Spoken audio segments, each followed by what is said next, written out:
Ella es justamente la gerente del Centro de Almaceneros y Comerciantes Minoristas de la provincia de Córdoba. Vanessa, buen día, ¿cómo está?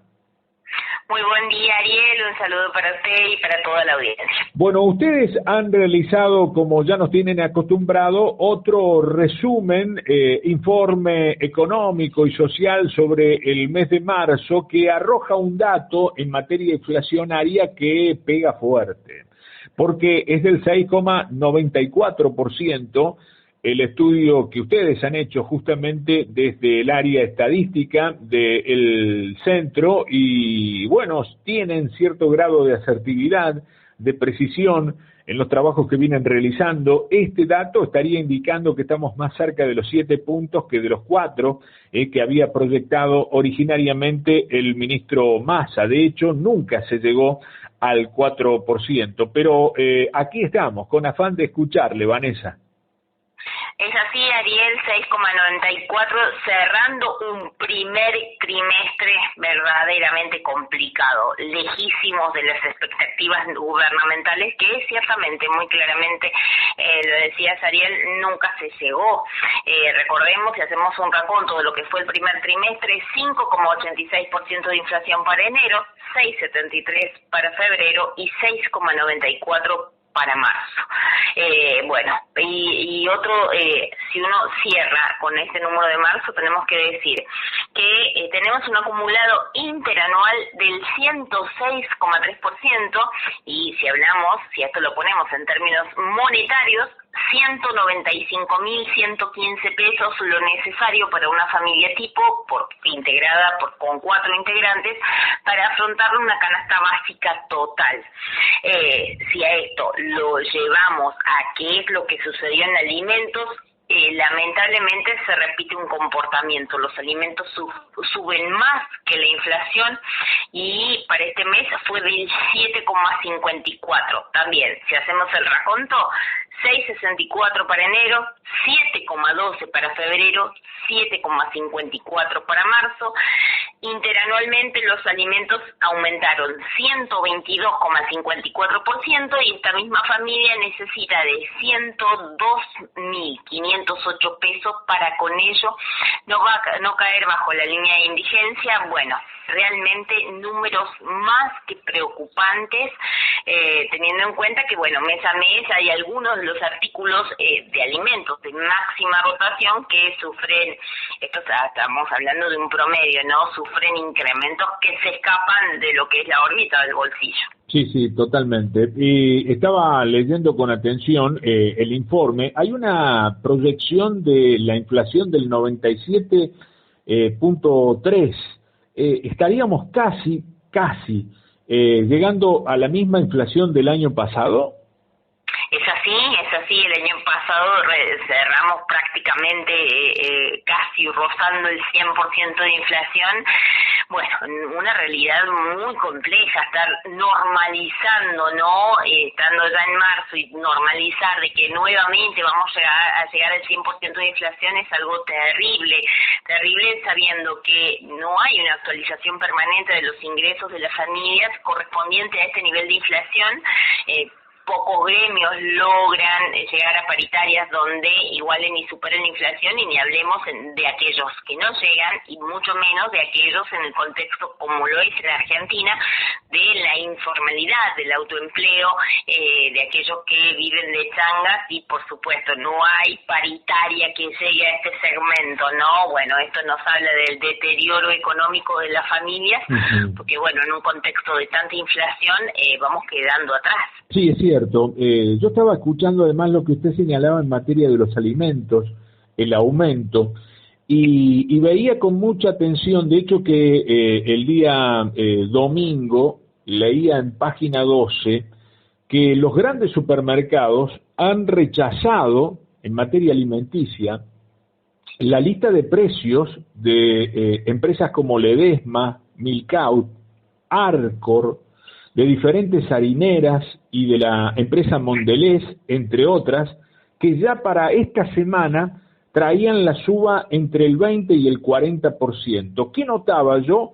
Que los almacenes no estaban en la misma posición de poder rechazar estos incrementos. Y esta pregunta se la quiero trasladar a usted, porque los almaceneros en Córdoba, ¿cómo se defienden de estos aumentos donde empresas como las que acabo de mencionar ya proyectan para esta semana un incremento del 20% como mínimo? Sí, realmente cuando se habla de que obviamente las actualizaciones en los precios están llegando en casi cada 96 horas están recibiendo algún tipo de incremento nuevo, ¿no? Esto nos habla de que se está acelerando la velocidad de estos incrementos. Y es relativo muchas veces de que el supermercadismo esté rechazando estas actualizaciones en los precios, porque también ahí estamos observando fuertes actualizaciones en los precios, ¿no? Parece más una medida de marketing de que digan de que lo rechazan y que tienen buenos precios cuando en realidad no lo es. Están llegando lamentablemente las actualizaciones a todos los ámbitos, es más, ya el índice mayorista nos está hablando de esto, de que están llegando de forma generalizada estos incrementos, y si bien hay un determinado sesgo en lo que significa participar de algunos programas, como lo es el Precios Justos, que está atribuido y aplicado para supermercados e hipermercados y no para el comercio minorista, sí. Si nos quedamos fuera de juego en alguno de estos, sabemos que perfectamente tampoco estos programas están pudiendo hacer alguna diferencia en cuanto a lo que estamos hablando ahora, porcentuales inflacionarios. Y por el otro lado, también acá sí observamos una determinada inclinación de abastecer más a un mercado a otro, como lo es, por ejemplo, con el abastecimiento del aceite. Para nuestro sector está fuertemente cuantificado, y por el otro lado,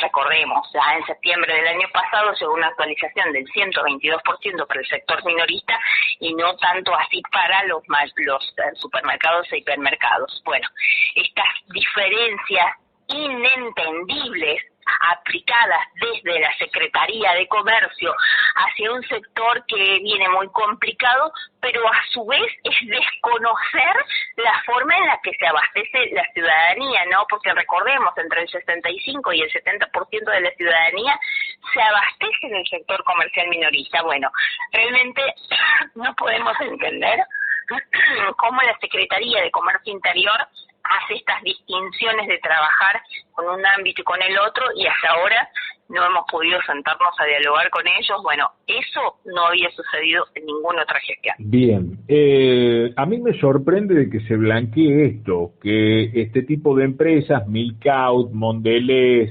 Arcor, Ledesma, las harineras, entre otras, ya estén mandando precios entre el 20 al 40%, y esto me da a mí que pensar de que abril, en cuanto a la medición de la inflación, va a saltar notoriamente. Estamos recién en el primer día hábil, pero de todas maneras uno se está dando cuenta que ya estamos en un proceso de hiperinflación, ¿no?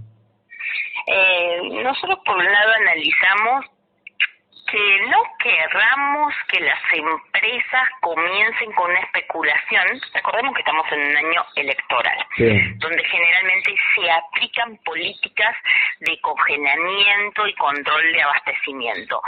No quisiéramos pensar de que estos incrementos sean preventivos, previendo de que puede llegar a suceder esto, ¿no? Uh-huh. Lamentablemente son estrategias que ya las hemos observado en otros momentos, en otras condiciones, y hoy por hoy, si bien tenemos una fluctuación permanente del dólar, nuestros alimentos están atados al dólar, esta altísima concentración en lo que significan las pocas empresas que abastecen en Argentina, bueno, esperemos que no esté sucediendo esto, ¿no? Adelantarse a posibles medidas que puede implementar el gobierno. Bueno, un dato más que preocupante en este contexto tan delicado, donde estamos hablando de alimentos y ya no es una percepción, sino es una realidad, sí, el constante incremento de los mismos y lo que significa no tener menos alimentos en las mesas familiares.